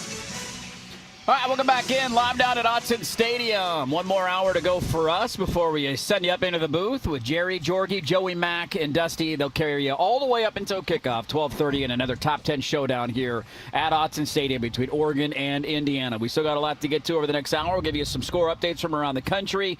We'll take a look at the injury report here in a couple of moments, and just have some fun, man. Talking some football on a beautiful Saturday. Should be noted, it is sprinkling right now, but it never rains at Autzen, so I think there's a little pocket of dry weather probably right behind us, right around the stadium. But out here in the parking lots, it is raining currently, and we'll keep you up to date on what the weather looks like here the rest of the show. I got a quick one for you. Yeah, what do you got? I've seen this from a few of the Indiana fans that are around. They wear their candy striper pants, you know, the basketball warm-ups. I love them. I'm so jealous of those. You do. It's a great look. You think that? I'm a big candy stripe guy, yeah. You like that? That's a real thing? That's a real thing, yeah. Huh. Yeah, well, I saw Indiana fans criticizing Oregon's uniforms for today, and I'm like, same people that wear the candy stripe? What? I think it's a great look that Oregon's going with. I love the look. Green helmet, black jersey, green pants. It looks good. I'm all about it. They were criticizing the look. What's the criticism? They said it looks awful, and I'm like, you guys, They're jealous. You guys wear just white and red striped pants everywhere. You do. And you overalls. look ridiculous. What are we talking about here? Yeah. Look, if we dress like the Raiders again, I'm all for criticizing it. Let's not do that again. But yes, if there's a school color incorporated in the uniform on a helmet and a pant, that's a 10 out of 10 right there, baby. We got green all over the place out there. I was the worst one for me is when they dressed like Cal and played like him. Yeah. Don't go there. Don't go there. Let's have happy memories the rest of the show. Don't go there. We don't need to relive all of that pain. Gentlemen, we came into the year wondering How is it possible that Oregon goes from Bo Nix, Heisman finalist, you bring in Dylan Gabriel, Heisman finalist for a year. Well, now you got this kid who threw a lot of pick sixes at UCLA, and he's unproven, and he got benched in his only year as a starter. And I care to guess that all of our expectations have been met and exceeded with the way that he played and the poise that he showed. And Dusty, you were on the field at Penn State and got to sense that environment. That's not an easy spot for a younger, or he's not younger because he's in his third year in college, but you get my point in terms of playing experience. To do that on the road, the poise, the confidence, never seemed rattled. His heartbeat seemed like it was the same the entire game, whether it was 4th down in overtime or 1st and 10 in the second quarter. He blew me away with the way he performed, and I'm excited to see how he backs it up here today. I thought that they did a really good job of highlighting it on the NBC broadcast when I went back and I watched it. Todd Blackledge just must have said the word poise a million times. Yeah. And as I was watching the game in real time down on the field, it was you never saw his face change. And this is the thing about Dante Moore is that, like, the guys on the team love him, but when jokes are cracked, his face does not change. Like, he'll give like a little bit of like a smile, but it's always like a side eye. And that was him through the ups and the downs. And you take that poise into consideration. Man, Dante Moore never flinched. His demeanor never changed. Drew Aller was at home and is a fourth-year starter. Looked panicked the entire game. He was panicking. Yeah. He looked like he looked like he was the guy on the road in a hostile environment. I know. Who was not the 3-year starter in the combination of the both. No doubt about it. Yeah. You're right. And that is special. So it's not hey, Dante Moore doesn't have a lot of experience. That's pretty impressive. It is, you either have it or you don't. And you know it when you see it, right? Is a guy who is cool and calm under pressure. You said how did the Ducks get here? You went to Bo Nix, you talking about Dylan, you talking about Dante. NIL, transfer portal. Yeah. I mean, and think about it. It's kind of strange because when we were playing, you develop guys. As a freshman, okay, this guy will start probably, his sophomore year and then maybe his junior year. You don't have that anymore. I mean, when's the last time that a freshman quarterback here at Oregon has taken, Justin Herbert? Yeah. He's the last one. He's the last one, The guy who came. He ended up starting his freshman year, but wasn't a starter right away. Look at this coming full circle. That first start he had was the game they dressed like Cal. Damn it. Yes, it was. I'm back thinking about that game.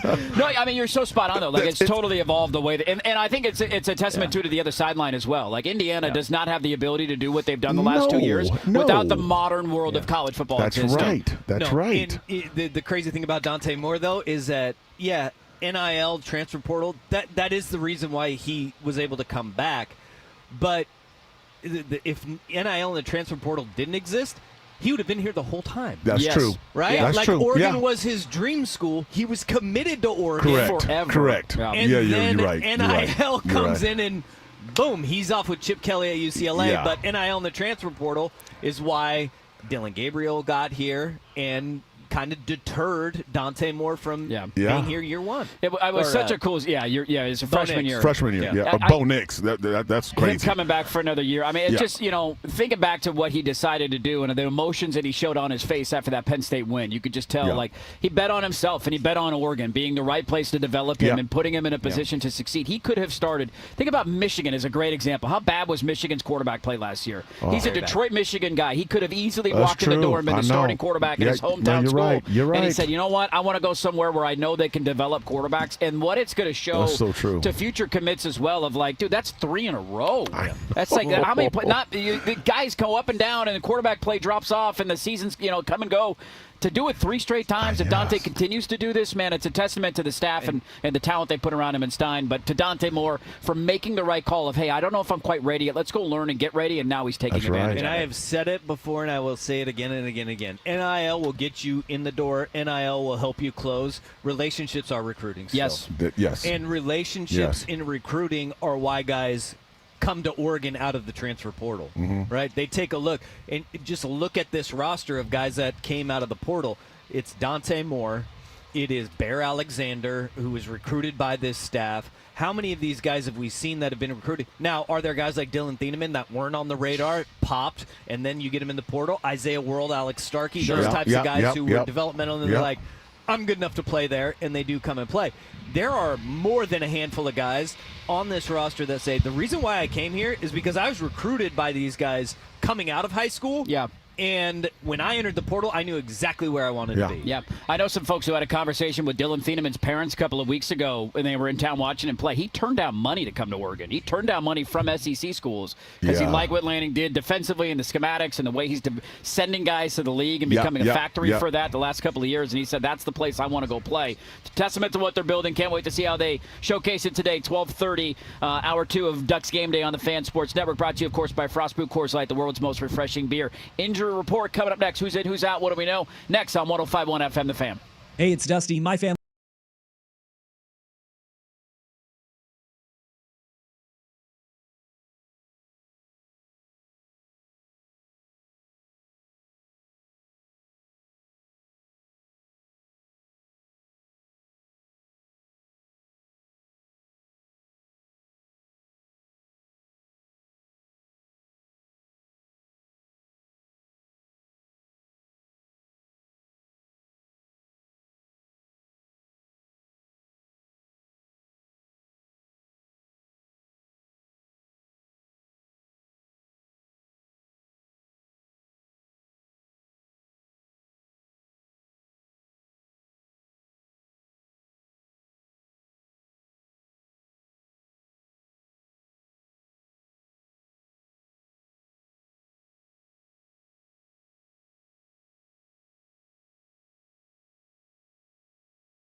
Both the Ducks and Beavers, they've got 12:30 home kicks this afternoon, so plan your drive accordingly. We're looking at a little over 205 from the city center down to Autzen at the moment. Quite the slog, though, from Salem down to Highway 164. It'll take about 20 minutes to get through that. Looks like we got a smoky north of Coburg, and along the way, watch out for several cars stopped on the shoulder. 53 and cloudy in Portland. Look for a high of 59 with showers starting late this morning and continuing into the evening.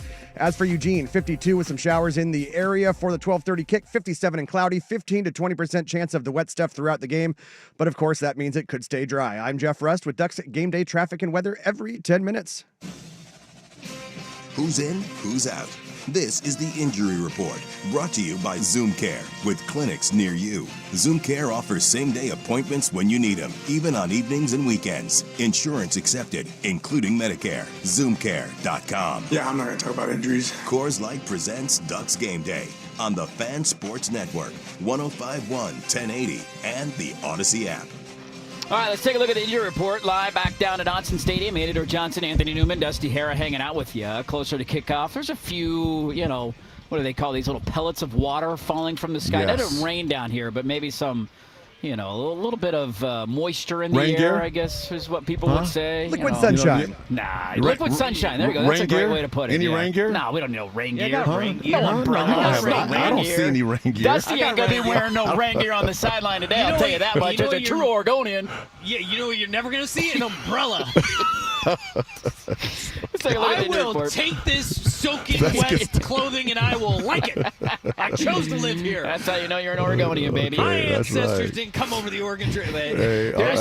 Here's the quote yesterday from Dan Lanning on Evan Stewart, one of the bigger ones we're keeping an eye on. Quote, "We're not going to push it and put him in a bad spot, but I think there's a chance, as in he'll play this year. He'd love to get back out there. He'd be a great weapon to get back. I'm encouraging him, and his rehab is going well.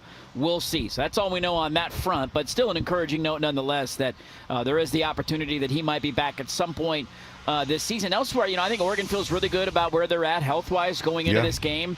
Dalen Austin is a guy that got banged up in that last one. I believe Lanning said he's, seemingly going to be okay. Kyle Kasper's been in and out of the lineup. Trey McNutt and Dylan Gresham will not be playing today. But everybody else that's been on the injury report has a chance to go. They've been remarkably healthy, and I think that also ties into the bye week last week. It was really nice. You got that physical game, long flight home. Nice to get a week to kind of lick your wounds a little bit and get back out there today. People don't understand that you have to be healthy. If you want to, compete against some real good teams and they're healthy and you're not, and you don't have your dudes, that's hard. Yeah. And football is a collision sport. Mike Bellotti always used to say that. It's not a contact, it's the collision sport. So injuries are a part of the game. Sometimes you can be just standing around by the pile and then all of a sudden someone falls into your knee and now you're out. So you're kind of happy and thankful that the team is healthy, okay, but yet you still got a lot of games left because you really need to be healthy towards the end of the season when it counts. Yeah. And right now everybody seems healthy. Yeah. I got a bunch of text messages early in the week like, Kenyon Sadiq hurt? And I was like, what are you talking about? Where did that one come There was from? just a random report out there. After Decoria Moore got hurt a couple weeks ago, now it's Kenyon Sadiq. And it was like, I know that it's not just internet idiots when my dad texts me for some reason. Like, hey, what's up with 18? I'm like, you don't know how to use the internet, so I know somebody told you this. That is not a message board. And it was apparently got hurt during Penn State because he fell awkwardly. I was like, he came back in the game. He came back in the game. Yeah. And then I was like, he seemed to be moving fine when all those videos of him with celebrating Happy Valley ain't very happy anymore, right? I think it was Bria Maranthus who tweeted that out. Yeah. I was like, I think he's all right. I don't know. He seemed fine. I doubt it. He had a whole extra week. Yeah. Really? I he love looks it, like dude. he's indestructible too. He I does. don't know. He does. But apparently that was a thing this week, and the online rumor, huh? Okay. I would not bank on not seeing number 18. Number 18 out there. should be in breaking news. Number 18 should be in the lineup today. Yeah. But for Indiana, there actually is some news. Their best corner, all-conference and all-American corner. Pond's coming back. D'Angelo Pons will be back. We'll be back. Yeah, that's huge for them. He's a guy who's got a chance to be a high draft pick, and so they need him in the back end. He's one of the better corners in the conference, so Indiana gets a little bit of help. Injury report brought to you by great name. Pons is a great name. Yeah. He's on the Pons. wrong team, if we're being honest. Yeah. Ducks, Ponds. I mean, it just fits. Yeah. I mean, Kinda does. Can we get him at halftime? So we're going to sign D'Angelo. over after the game. I've always Portal liked that open up. name. When's the portal open up? After the game? D'Angelo. Injury report brought to you by Talk about Zoom Care. names. What are we doing right now? More 20 neighborhood clinics in Oregon and Southwood, Washington. Zoom Care offers convenient access to same-day urgent and emergency care, plus expanded primary care team currently accepting new patients. Schedule or learn more at ZoomCare.com. Lock of the week, boys. It doesn't matter if you're on a losing streak. All that matters is the next play. All that matters is flushing it, clearing the mindset, and getting to the next play. That's what we'll do next. Lock of the week. 105.1 The Fan. Lost last week. At Dick Hanna, we know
It's time for winners. The Lock of the Week. And here's the handoff. Whittington 10, 5, touchdown, no Whittington. Where our hosts share their picks of the week. Brought to you by Legends Casino Hotel in Toppenish, Washington. Within winning distance. Coors Light presents Ducks Game Day on the Fan Sports Network, 105.1, 1080, and the Odyssey app. All right, welcome back in down at Autzen Stadium. Oregon, Indiana coming up 12:30. A little liquid moisture coming from the sky. Didn't hurt anybody. Indiana fans are loving it. We're loving it. It's raining, but that's all right. Oregon and Indiana kicking off in a little bit. Tons of Indiana fans down here. Credit to them, man. They're showing up. It's going to be a lot of fun in Autzen Stadium today. I love that we got people matching their striped, overalls that they're wearing. We got the green and yellow striped overalls matching the white and red ones that Indiana fans are wearing. All right, everybody came to tune into the show to hear the lock of the week because it doesn't matter what happened the last 2 weeks. I'm 3-2 on the year. You know what they call that? A winning record, okay? Sure do. They call that a winning record. They call that above 500, okay? Wait, but eking towards bowl eligibility. Didn't I remember somebody bragging about a 3-0 start? Hey, you know what? Sometimes you take one on the chin. My left tackle and my right tackle are hurt right now. I'm under siege in the pocket. Okay. I need a little time, okay? Okay, Here you go. You ready for the lock of the week? All right, let's go. You got to find something that you trust. You know what I trust? Lincoln Riley doesn't know squat about defense and line of scrimmage play. That's what I trust today in college football. Oh, don't go there. Last year, USC went on the road to Michigan. You know what happened? Michigan threw the ball for 32 yards and ran it 872 times, and they still beat them. USC knew that they couldn't throw a forward pass, and they still lost the game on the road in Ann Arbor. Today, Michigan's got a better quarterback who's coming into his own in Bryce Underwood. He's played great the last 3 weeks. Their line of scrimmage play is still exponentially better. USC's defense is non-existent.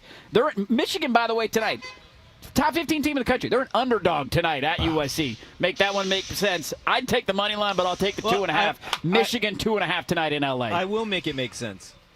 Teams that travel across the country have not been good in the Big Ten. Yeah. That's only going to happen today at Autzen. It's not going to happen in L.A. tonight. There you go. Lock of the week, baby. I like that. You know you like that. No, pick. yeah, you know you like that. You're right. You're right. You said it's what, 2.5? 2.5. Michigan 2.5. Well, you get a field goal for being at home. You get a field goal for being at home. Yeah. I would love to talk to an odds maker and see really how they feel about the cross-country traveling.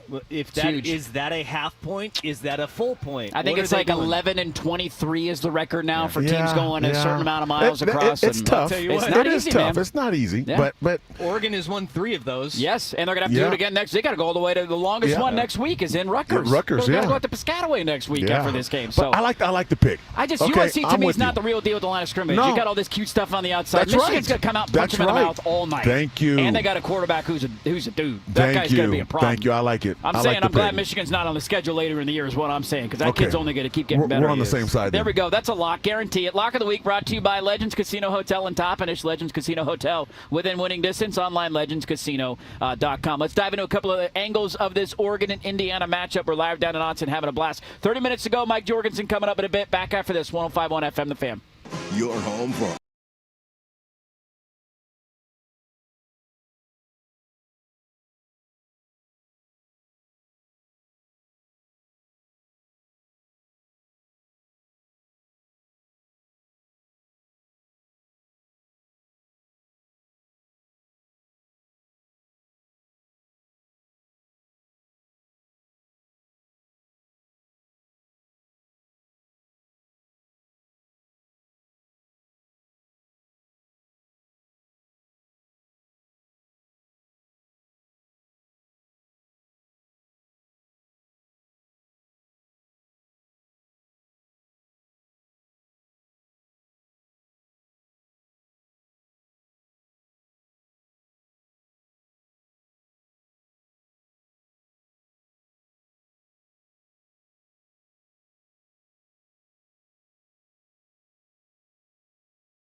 Both the Ducks and Beavers have 12:30 home kicks this afternoon, so plan your drive accordingly. We're approaching 210 from the city center down to Autzen. Quite the slog from Salem almost all the way to Millersburg, and you got a little more slowing south of Albany.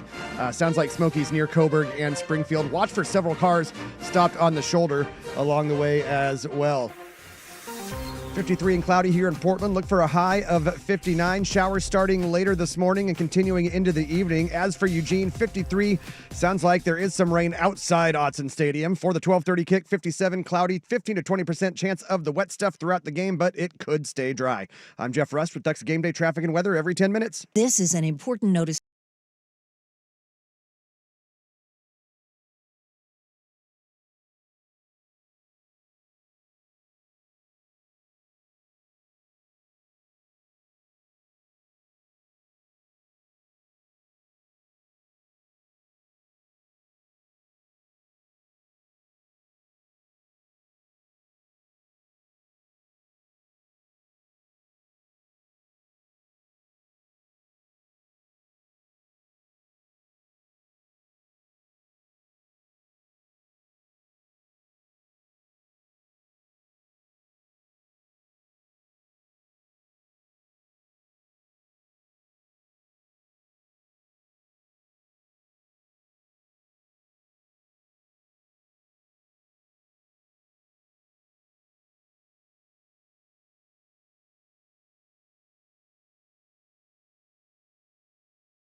Live from Autzen Stadium, Coors Light presents Ducks Game Day. Coors Light, choose chill. Celebrate responsibly on the Fan Sports Network, 105.1, 1080, and the Odyssey app. All right, welcome back in live down at Autzen Stadium. Mike Jorgensen coming up in a moment. There's a rumor down here swirling that he's carrying an umbrella around campus. I don't know. It's not a rumor. Yeah, There's a did. rumor out there. Yeah, I can't confirm did. nor deny. Hey. People are saying they've seen Jorgie with an umbrella. I don't know. We'll have to wait and see I on that just one. heard it doesn't rain very much in Ontario. That's what I heard. I thought those he's Eastern not Oregon used to boys it. were different. It's not even raining. He has a It's big not old even fat raining. jacket. It's delightful down here, man. Now, the jacket, I don't have a problem with. That thing. It's a warm jacket. Oh my goodness. The umbrella. And shorts with no socks. I like how we didn't give him a headset to let him defend himself, and we just get to take a bunch of shots. He's coming up next. Don't worry, he'll have his opportunity. Yeah, look at him. Okay. Here's a couple of quick score updates. Ohio State's got a 10-0 lead on Illinois. Second quarter there, Illinois got it about midfield, so they're down 10-0 to the number one team in the country. Alabama's up 14-7 on Missouri. Florida State in trouble again. They're down 14-7 at home to Pitt. Could be their third in a row. And I don't know what the hell is in the water down in Los Angeles right now, but they have figured out how to play football. UCLA is up 24-7 on the road in East Lansing on Michigan State. I don't know how to explain it. That was the worst team in the country. We thought they might go 0-12. They beat Penn State last week. They're about to have a 17-point lead with 4 minutes to go in the first half on the road. In a big noon kick. Yes. After an emotional win. 9 a.m. body clock. Just a brutal ass to go on the road. That's great for them, man. Yeah, Jonathan Smith, what are we doing? They might fall to 0-3 in Big Ten play. So that's going on. Elsewhere, nothing else really of note. Washington State holding serve early. They're scoreless on the road at Ole Miss, the number 4 team in the country. 6 minutes to go in the first half. Gentlemen, we've talked a lot about angles of this game. I think the one guy that I'm most excited to see, and this might be the storyline every week going forward for me, De'Aaron Hill having the juice. It's just, you heard the rumblings in August. Hey, they like this freshman class. They like these guys. They might be impact players. You see it in week 1. You're like, damn, he's kind of got a different gear. And every week that has gone on, he has made a head-turning play, and I don't think there's any question who the best back is in that room right now. We'll see how the carries break out today, but I can't wait to watch him. Well, I hate saying this, but I think it's true. He's in the class of DeAnthony Thomas. I'm talking as a freshman, and maybe not. I mean, DeAnthony Thomas is unreal. But watching this young man as a true freshman, the way he runs, how fast, how he sets up his blocks, I mean, and he could be a receiver. He could be a running back. He can do whatever. And he's not the biggest kid out there. He has no fear. And playing as a freshman with no fear, and yet you're faster than everybody, that's just, it's fun to watch. But also, again, let's go back to the offensive line. He has a great offensive line that's in front of him to allow him to get some yards, but he is a natural running back. You can tell the way he runs, it's natural. Guys can be trained and all that, but no, he has a gift. This running back room is really good. We knew that it was really good heading into the year, but he really has been a stunner and a surprise. Call me crazy, but I like the way that they use this room where you get Noah Whittington, you get Jaden Lamar, and then all of a sudden he gets a feel for it. But it's really hard for a defense to see two guys that will lower their shoulder, run you over, and then all of a sudden, boom, somebody gets shot out of a cannon. Yes. And how do you react to that? We saw Northwestern was a great example of this where they were like, you know what, if they want to sit there and they want to play in a phone booth, we're going to give you all of our big body backs and we're just going to thump you. And then second half, it was like, hey, what if we just get to the edge and outrun them? And it was, whoa. And Penn State had the same problem, too. Yep. It was like they got accustomed to a certain style of running, and out comes this thoroughbred who just goes out of the gate and is off to the races. Yeah, he's a different breed of Yes, he athleticism, is. man. It's so fun to see all these freshmen have big impacts. DeCorian Moore was the most notable in the recruiting class, but Dier Hill is turning heads, right man. Dirk, guys like you and me were trying to tackle him last year. In high school, I know. Good luck. Like, how? You know, I don't know. I love this. Did they My win the favorite- championship? Did they win? You know how many His high yards school? per carry he averaged in high school? What was it? 17. That There were is just- 17 carries, 17 yards a carry That's in high crazy. school. Just every time you touch it. Yeah, I can see how. Makes sense, right? Makes sense. He's been awesome. Actually, you know what? I'm going to applaud those defenses. That's not bad. That's not bad. That's not bad. With the first month of the year, he was averaging 11 yards a carry in college. In the end, yeah, Division I. I love it. He's been awesome to watch. We'll see his impact today. Let's get to Mike Jorgensen. There's no chance Jorgie's got an umbrella and wearing a parka. There's no chance that's happening for an Ontario boy. He's next.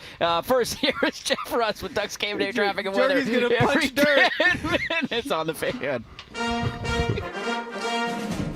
Both the Ducks and Beavers have 12:30 kicks. If you have not left yet, what are you waiting for? We're looking at almost 210 from the city center down to Autzen. Quite the slog from Salem, almost all the way to Millersburg. And then you got more slowing south of Albany. Sounds like Smokies near Coburg and Springfield. And all along the way, watch out for several cars stopped on the shoulder. 53 and cloudy in Portland. Look for a high of 59 with showers starting later this morning and continuing into the evening. As for Eugene, 53. Sounds like there's some rain around Autzen Stadium for the 12:30 kick. 57 and cloudy. 15 to 20% chance of the wet stuff throughout the game, but that also means it could stay dry. I'm Jeff Rust with Ducks Game Day traffic and weather every 10 minutes. Duck fans, Game Day is here, and you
We think that there's some alphas on our team, but nobody else right now does, and so that's the type of thing that you're going to have to prove. With Ducks color analyst and former quarterback Mike Jorgensen, Coors Light presents Ducks Game Day on the Fan Sports Network, 105.1 1080, and the Odyssey app.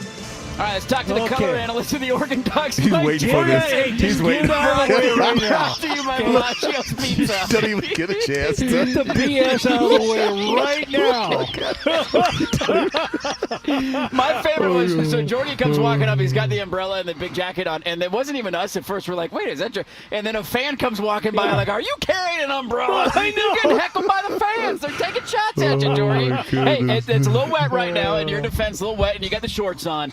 Football weather, though. Feels like it, right? It does. It does, good. but I hope this rain never starts. And I thought it was going to be raining a lot more by now than it has. So it was a little bit of a surprise, actually, getting here to the stadium this morning. And I felt awkward. I'm walking from my car, which I park in a neighborhood, to walk to the stadium, let my wife use my pass.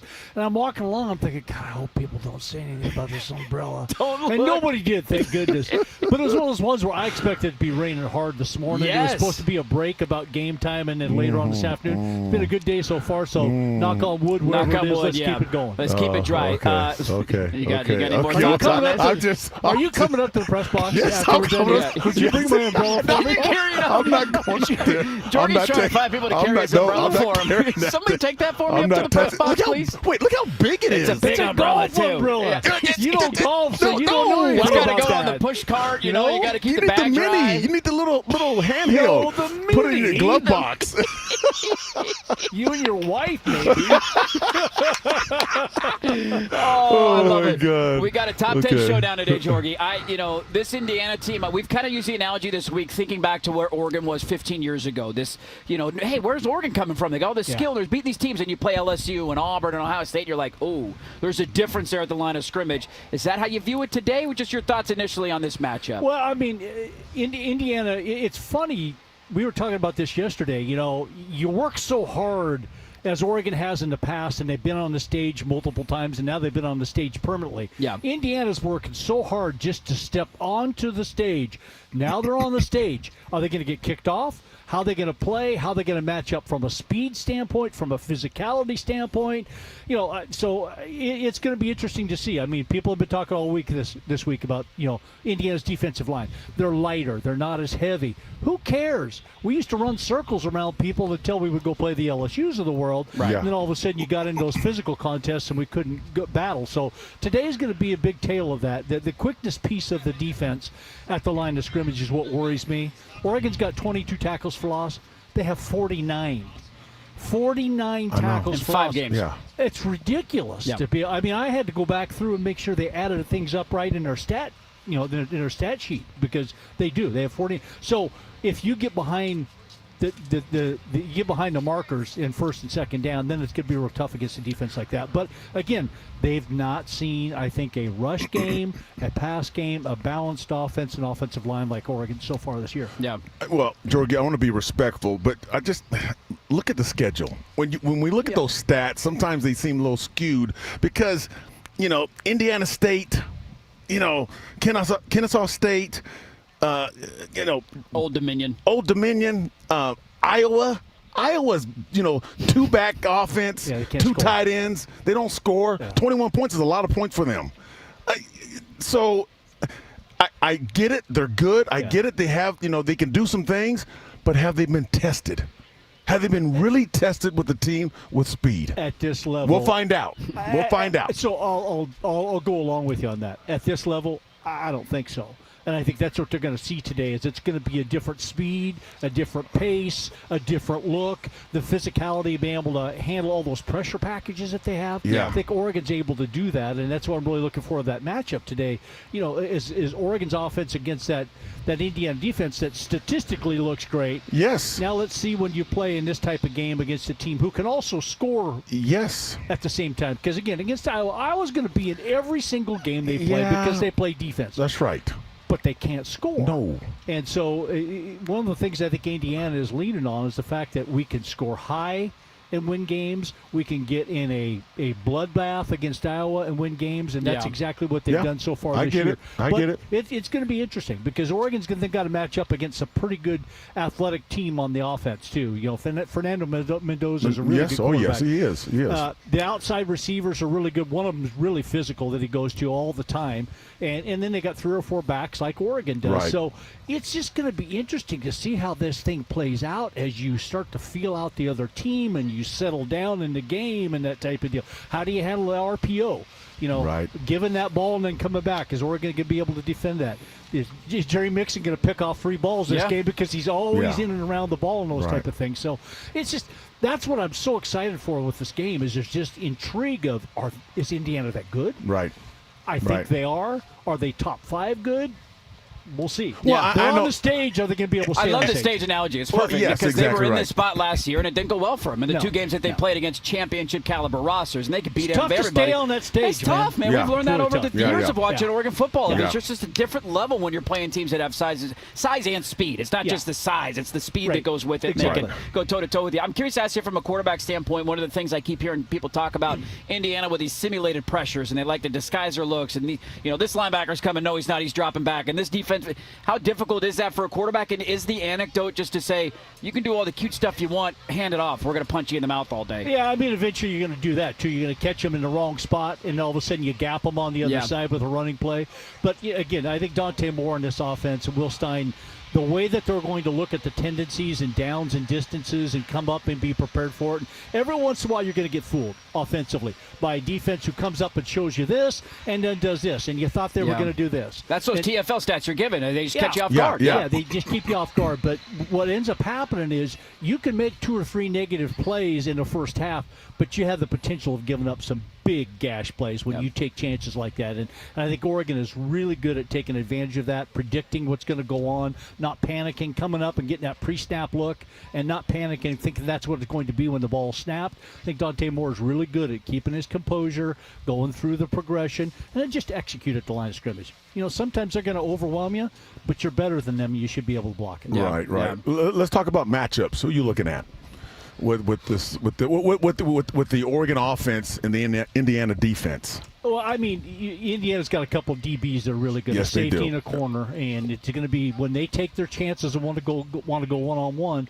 What's Decory Moore going to be able to do? And sometimes everybody gets so concentrated on him they forget about Gary Bryant and the rest of the guys that are all of a sudden playing the Trayshawn Holden role, right? Yeah. I mean, you had Tez Johnson last year, and everybody's so focused on Tez Johnson, and Trayshawn Holden's picking up 5 catches a game for 75 yards and a touchdown. Yeah. And that's all of a sudden what Malik Benson and the other guys are doing. But still, to me, it's what Decory Moore does offensively to attract the attention. Right.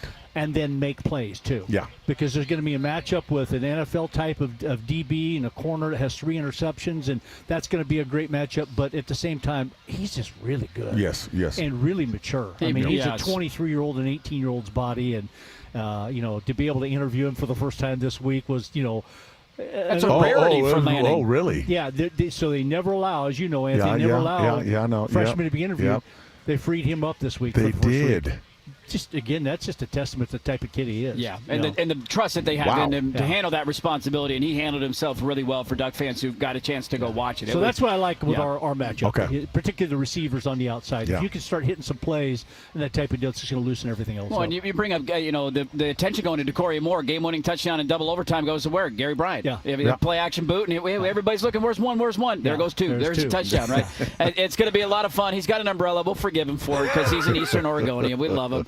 If anybody is looking to pick up an umbrella out in front of PK Park, there is one available. It's a nice-looking golf umbrella. It is, isn't it? For an Indiana fan who clearly, it's probably an Indiana fan that left it, I think. They're not used to Jerry it. told me to take it. Yeah, damn it, Jerry. We knew it was Jerry. Brought to you by Bellagio's Pizza. Score big with their game day special. A large cheese, 1-topping pizza, small cheese sticks, and a 2-liter all for only $25. Go to Bellagio'sPizza.com to find one of their 13 locations near you. Jorgie, have a great call, buddy. Always love seeing you, and we'll chat again next week. All right, stay dry. There you go. Mike Jorgensen, a couple more segments for us. We're wrapping up back after this. 105.1 FM, The Fan. You work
Got both the Ducks and Beavers with 12:30 home kicks today. So if you're not on the road yet, what are you waiting for? Got just a touch over 2 hours from the city center down to Autzen. Quite the slog, though, from Salem almost all the way to Millersburg. A little more slowing south of Albany. And it sounds like we got Smokies near Coburg and Springfield. Also watch for several cars stopped on the shoulder along the way. 53 cloudy here in Portland. Look for a high of 59 with showers starting later this morning and continuing into the evening. As for Eugene, 53. Sounds like there is some rain outside Autzen. For the 12:30 kick, 57 and cloudy. 15 to 20% chance of the wet stuff throughout the game, but it could stay dry. I'm Jeff Rust with Ducks Game Day traffic and weather every 10 minutes. The grill is sizzling. Some teams are cooked. It's time for What's at Stake. You know what? I'm going to cook on your grill. A look at the smoking hot games in college football. Brought to you by Laurelhurst Market Steakhouse and Butcher Shop. More than just your favorite neighborhood steakhouse. I am going to have that third steak after all. Go ahead and put that order in now. Coors Light presents Ducks Game Day on the Fan Sports Network, 105.1, 1080, and the Odyssey app. All right, welcome back in live down at Autzen. Before we give some final thoughts on this game, don't forget to tune into the Dick Hanna Dealerships post-game scoreboard show later on tonight, breaking down everything on your drive home, listening to what happened in between Oregon and Indiana today. What's at stake around the world of college football? Let's give you some quick score updates. Ohio State's got a 13-0 lead on Illinois. 6 minutes to go in the first half there. The Buckeyes on top of the Illini. Alabama's got a 17-7 lead on Missouri.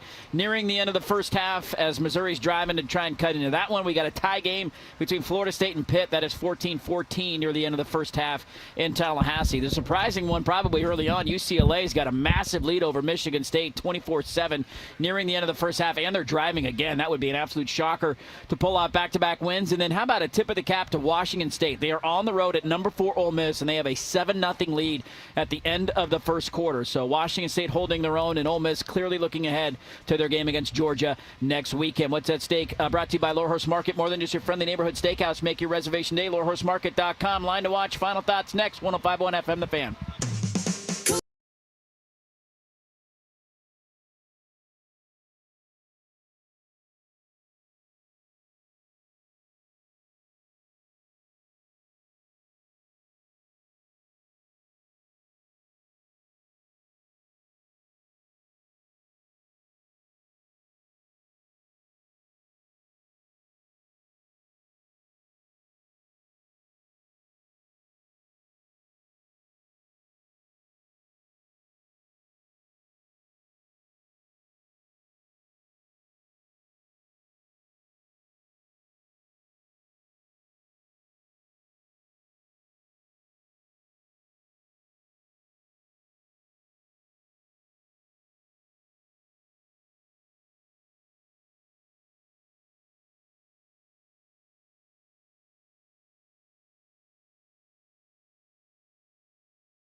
Here at Autzen Stadium. We'll send you up into the booth in a moment with Jerry Jorge, Joey Mack, Dusty, and the guys carrying you all the way until kickoff.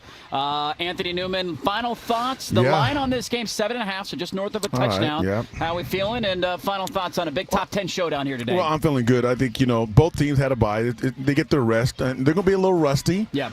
And Indiana, they're a good football team. It's going to have some issues at first, but I think it's going to be a 48-24 game. 48-24. I think Oregon's going to take care of business. Okay. They can't stop the offense of Oregon. And then the Indiana defense, they're going to get tired. Okay. And they're not used to that speed. I keep talking about speed. Yeah. Speed kills. Yeah. So, 48-24. All right, I'll go 42-24. How about that? That's good. I'll lessen you a little bit. Hey, I'm with you, though. I think the challenge on Indiana today is to show, can you hang against a big boy? That's the right. challenge is on their side. Yes. Oregon's a top 10 team in in the country. We know how good they are. They won the conference last year. It's up to find out if Indiana can do it, and we'll see. Kickoff coming up at 12:30 right here on the home of the Oregon Ducks, 105.1 FM The Fan. That will do it for us, folks. Make sure to listen to the Dick Hanna Dealerships post-game scoreboard show coming up later tonight. Hopefully it stays dry for kickoff. We're all wrapped up. We'll send you into the booth coming up next. As always, go Ducks. This has been Ducks Game Day, presented by Coors Light. Choose chill.